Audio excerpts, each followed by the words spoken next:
disappointing attitude.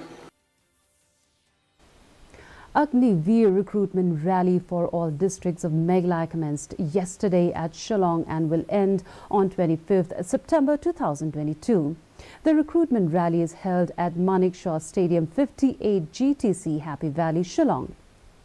Over 6,000 candidates have applied for recruitment as Agniveer in the Indian Army. Talking to DD News, Meghalaya Defence PRO Wing Commander Sri Prakash J urged the candidates to be aware of touts who make false promises and extort money from them in the name of assured selection.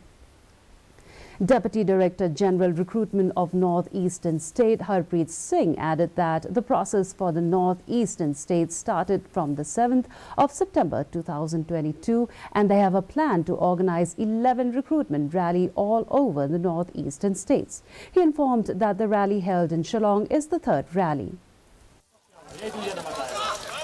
This is the rally for the state of Meghalaya, and for this again the response has been very encouraging.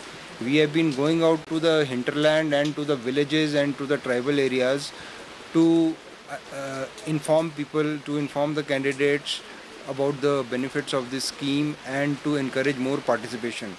This has resulted in an overwhelming response of 30% more registrations over the average of previous years. And you can see the enthusiasm which these boys are displaying. And we hope that the entire process of this recruitment in Northeast states will continue like this, and maximum candidates will participate so that they can avail benefits of this scheme.